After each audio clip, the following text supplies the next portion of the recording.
Specific gravity है क्या? Suppose मैंने एक सब्सटेंस लिया अपने हाथ में, उस सब्सटेंस की एक पर्टिकुलर वॉल्यूम है और उस सब्सटेंस की डेंसिटी मैंने कैलकुलेट कर ली। अगर मैं उतनी ही वॉल्यूम के पानी को लेता हूं, ध्यान से सुन, अगर मैं उतनी ही वॉल्यूम के पानी को लेता हूं तो पानी की डेंसिटी के रिस्पेक्ट में उस सब्सटेंस की डेंसिटी ज्यादा थी, कम थी या बराबर थी, इन तीनों चीजों को कंपेयर करने को स्पेसिफिक ग्रेविटी कहते हैं।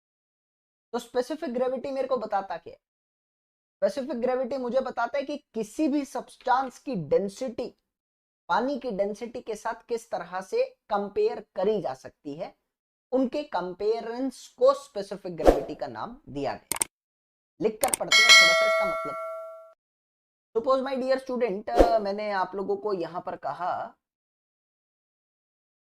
कि you need to go with the term that is known to be as the specific gravity, और मैंने स्पेसिफिक ग्रेविटी के लिए आपको एक ही डेफिनेशन बोली, that is known to be as किसी भी सब्सटेंस की density, density of any material to the density of water. आप मेरी बात को समझे? अब ये बेसिकली इसका प्रैक्टिकल सिग्निफिकेंस क्या है कि किसी भी चीज को वाटर के साथ आप कंपेयर कर रहे हो। अगर मैं आपको कहता हूं कि स्पेसिफिक ग्रेविटी सपोज 1 से बड़ी है, हम जनरली इसको डी से डिनोट करते हैं। अगर स्पेसिफिक ग्रेविटी 1 से बड़ी है, इसका मतलब क्या है कि किसी भी मटेरियल की डेंसिटी आपके वाटर की डेंसिटी से ज्यादा है, तो प्रैक्टिकली इसका मतलब होता है कि वो मटेरियल वाटर के अंदर जाके डूब जाएगा। अगर आप उस मटेरियल को पानी में डुबोते हो तो वो मटेरियल डूब जाएगा। अगर आपके उस मटेरियल की स्पेसिफिक ग्रेविटी 1 से कम है, तो इसका मतलब है कि आपके density of the material water से कम है, तभी तो इस फॉर्मूले के मुताबिक जी की वैल्यू 1 से कम है। तो वो क्या करेगा, वो कभी भी नहीं डूबेगा, वो पानी के ऊपर तैरेगा। और मान लो अगर 1 के बराबर है, तो मटेरियल की डेंसिटी आपके पानी की डेंसिटी के बराबर है, जब भी तो 1 आ रहा है। तो क्या होगा ना, दोनों का टॉप सरफेस, दोनों ही ऑब्जेक्ट का जो टॉप सरफेस है वो कोइंसाइड करेगा। कुछ इस तरह की कंडीशन आएगी, मान लो ये आपका पानी था, अगर आप इसके अंदर एक ऑब्जेक्ट डाल रहे हो तो ऑब्जेक्ट का टॉप सरफेस पानी के टॉप सरफेस के साथ कोइंसाइड करेगा। इसको कहते हैं कि वहां पर स्पेसिफिक ग्रेविटी 1 है। ठीक है, तो स्पेसिफिक ग्रेविटी क्या बता रहा है? स्पेसिफिक ग्रेविटी आपको सिर्फ ये बता रहा है कि कोई ऑब्जेक्ट पानी के रिस्पेक्ट में कितना भारी है या कितना हल्का है। इससे ज्यादा आपको कोई डाटा देता नहीं है स्पेसिफिक, बस इतनी बात बता। तो मैंने आप लोगों को कहा कि स्पेसिफिक ग्रेविटी के फॉर्मूले से अगर मैं 2-3 चीजें और बनाना चाहूं तो बहुत आसानी से बना सकता हूं कि G is equal to density of any material to the density of water, और मुझे पता है कि डेंसिटी कहलाती है मास अपॉन वॉल्यूम। ठीक है यार, इसको m1 इसको m2 मान लो। अब मुझे एक चीज तो पता है कि देखो वॉल्यूम तो सेम होनी चाहिए। अगर आप दो चीजों को कंपेयर कर रहे हो ना, तो ये कंडीशन होगी कि वॉल्यूम सेम होगी। क्यों? मान लो आपने पानी की एक बूंद ले ली और वही लोहे का पूरा भार ले लिया, तो ऑब्वियसली भार में तो फिर आपको भारी लगेगा ना, लेकिन बूंद की वॉल्यूम भी तो छोटी है, तो अगर वॉल्यूम बढ़ाओगे तो मास भी बढ़ेगा। तो इसीलिए कंपेयर आपस में उसी को करा जाता है जो दोनों बराबरी के होते हैं। चींटी को और हाथी को कभी कंपेयर नहीं करते, समझ रहे हो? तो कंपेयर बराबरी में होता है। अब बराबर यहाँ पे क्या है? वॉल्यूम है। इसीलिए दैट इज मतलब रिक्वायर्ड कंडीशन की वॉल्यूम सेम होनी चाहिए। अगर वॉल्यूम सेम है तो मैं कह सकता हूं कि भाई वॉल्यूम से वॉल्यूम कटा तो स्पेसिफिक ग्रेविटी का फॉर्मूला आ गया, mass of material upon mass of water. आपने कहा बिल्कुल हो गया। इसके बाद आप ये भी कह सकते हो, अगर मैं ऊपर नीचे जी और जी से मल्टीप्लाई डिवाइड करता हूं, तो नहीं पड़ेगा ना, और मास इनटू ग्रेविटी कहलाता है वेट, तो इसको ऐसा भी लिखा जा सकता है कि wait of the material upon weight of the water. तो ये एक और स्पेसिफिक ग्रेविटी का डेफिनेशन बनकर आता है, तो ये आपको थोड़ा सा याद रखें। ठीक है भाई, तो स्पेसिफिक ग्रेविटी के क्या क्या फॉर्मूले बने? एक तो आपका बना wait of the solid upon water, density of solid upon water, mass of solid upon water. ये 3 फॉर्मूले स्पेसिफिक ग्रेविटी के आपके पास बनकर आए। जनरली जो स्पेसिफिक ग्रेविटी मेजर करी जाती है ना, वो एक स्टैंडर्ड टेम्परेचर पे करी जाती है। देखो मैं आपको बता दूं, हर चीज को मेजर करने का एक स्टैंडर्ड टेम्परेचर होता है। क्योंकि मुझे पता है कि टेम्परेचर के साथ हर चीज का वजन बदल रहा है, हर चीज का मतलब पानी का।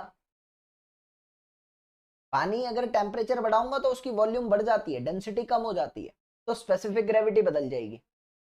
तो I can say my dear student कि आप लोगों को इतना तो समझ में आ रहा है कि अगर मेरे को स्पेसिफिक ग्रेविटी चाहिए तो एक स्टैंडर्ड टेम्परेचर बनाना पड़ेगा, क्योंकि हर टेम्परेचर पे इसकी वैल्यू अलग अलग अलग अलग आने वाली।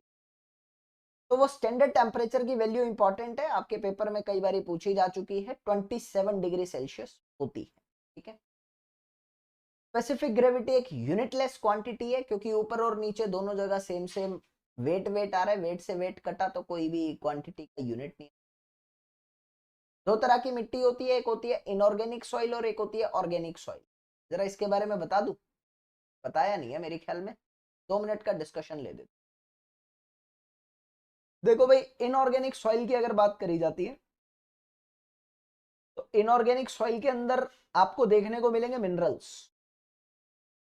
इनऑर्गेनिक सॉइल में आपको देखने को मिलेंगे मिनरल्स। और अगर ऑर्गेनिक सॉइल की बात करी जाती है, ऑर्गेनिक सॉइल के अंदर आपको देखने को मिलेंगे पेड़ पौधे, डेड सेल्स। डेड सेल्स समझते हो ना, मरे हुए जानवर की खाल हड्डी। अब दोनों में से मजबूत कौन है भाई? दांतों को चाहिए, एसएससी जेई के लिए अभी आपका पेड कोर्स आप लेना ठीक होगा। अरे यार कल बताया तो था अविनाश, अभी ही लेना होगा, मतलब बाद में लोगे तो पढ़ोगे कब? पेपर आ जाएगा फिर थोड़ी पढ़ाई होती है, ठीक है ना? तो अभी ही लेना होगा अगर जरूरत है तो बात आती है यहाँ पर कि दोनों में से मजबूत कौन? मैंने बोला कि तुम्हारे दांतों में मजबूती तुम्हारे दांतों के मिनरल्स में आती है।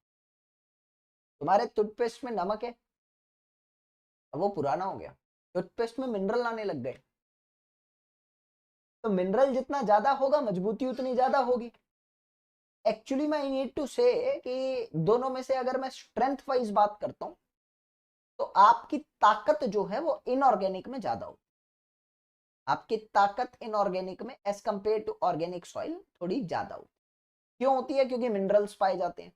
अब मिनरल्स और विटामिन किसी में आते हैं तो मजबूती आती है ना। तो स्पेसिफिक ग्रेविटी की जनरल वैल्यू कितनी रहती है? देखो, इसके लिए याद करना पड़ेगा 2.65 से 2.68, और ऑर्गेनिक सॉइल के लिए 1.2 से 1.4 के बीच में लाई करती है। बहुत इंपॉर्टेंट है, आपके पेपर में डायरेक्ट ऑब्जेक्टिव क्वेश्चन में आता है।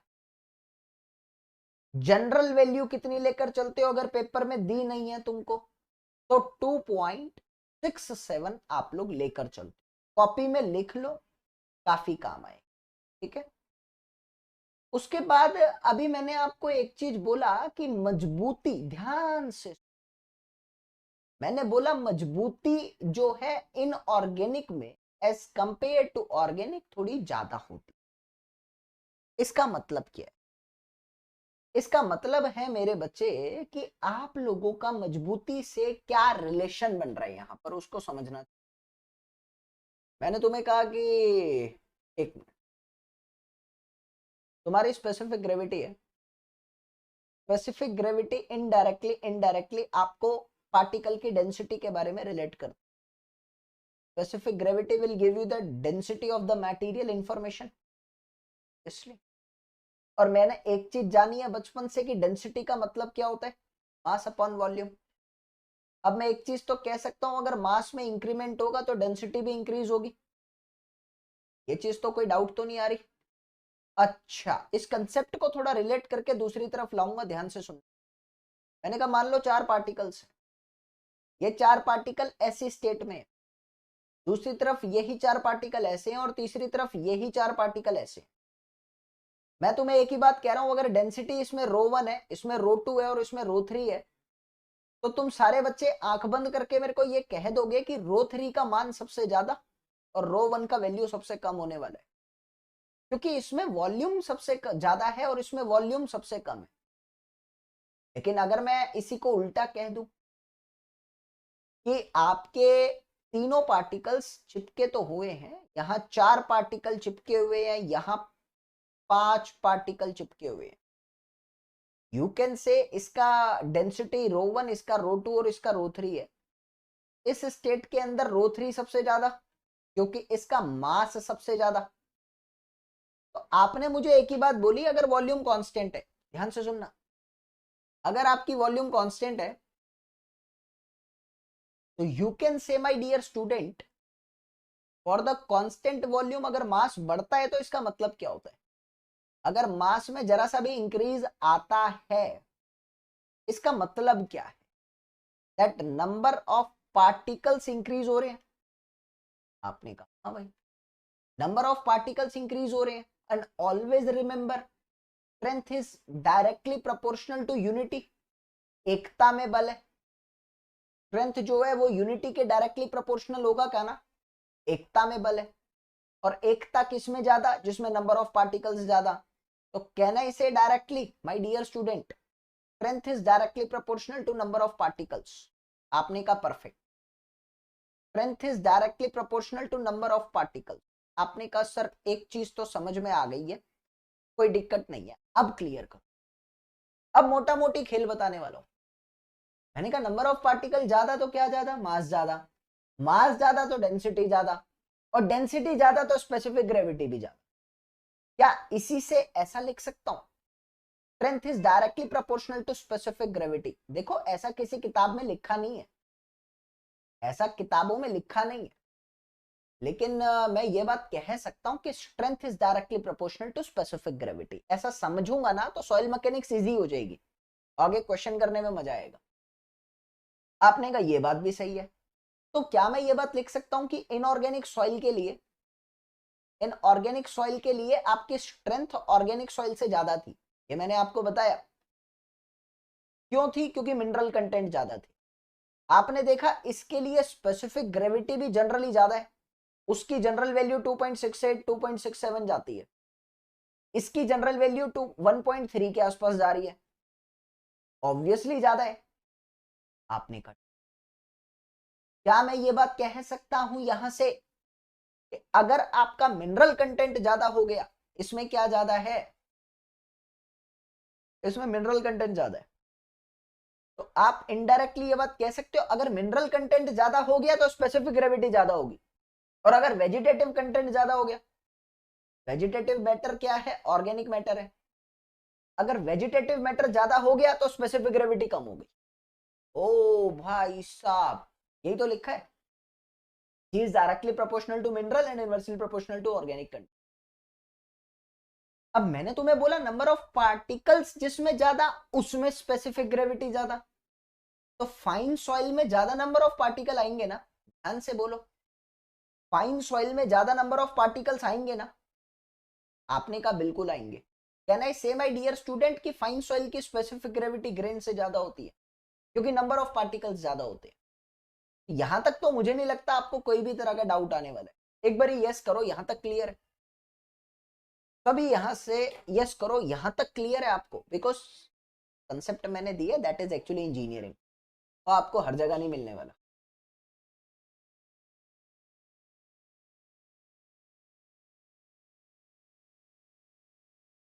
एंड आई नीड टू से if you can please share it to the maximum student because I need it now।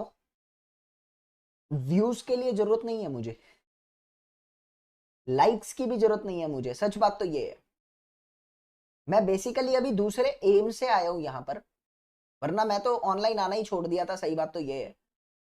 लेकिन क्या है ना, मैंने बहुत सारे फैकल्टीज के लेक्चर देखे, और सबकी बात नहीं करता मैं, काफी सारों की बात करता। तो मैंने देखा कि वो फैकल्टीज क्या कर रहे हैं, बेसिकली आपको वन लाइनर कंटेंट वो पीडीएफ फॉर्मेट से पीपीटी फॉर्मेट में कन्वर्ट करके दिए जा रहे हैं, और कोई है नहीं मार्केट में। तो आपको इंजीनियरिंग पढ़ाई नहीं जा रही, बनाई जा रही है। मुझे नहीं लगता कि ऐसा कोई भविष्य सुधरने वाला है तुम्हारा या फिर किसी और का भी।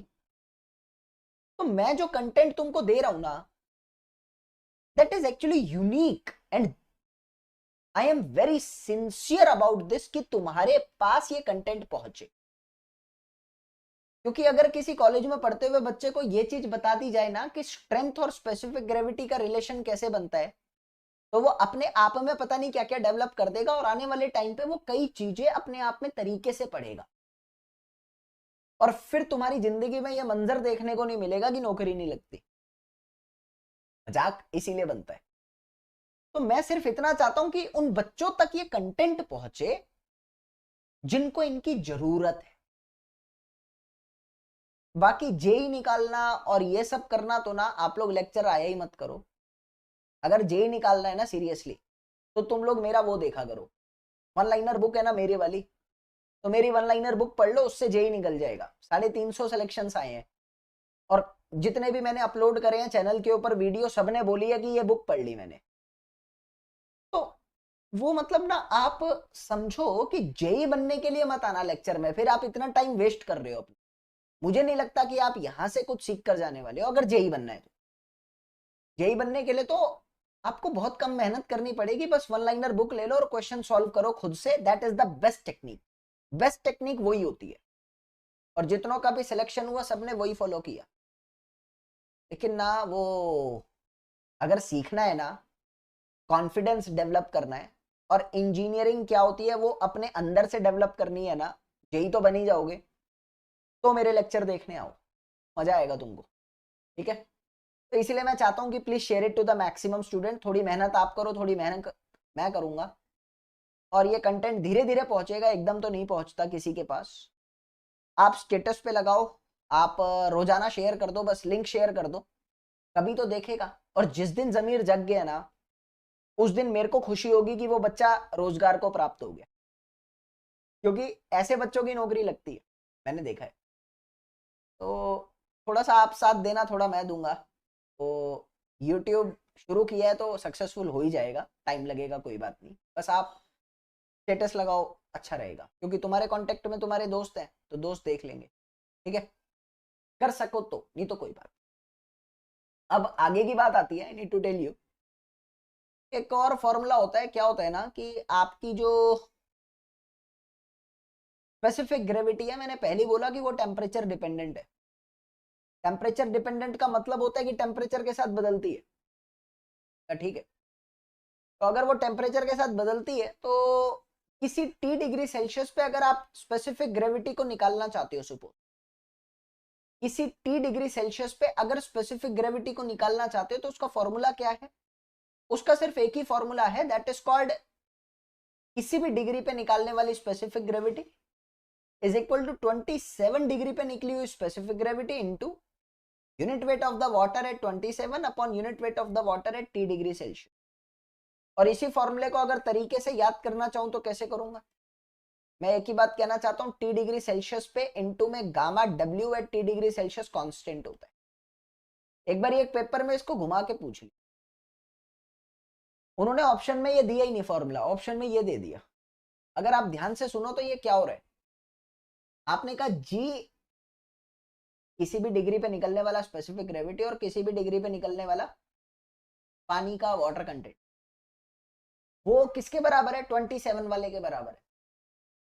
बस यही है।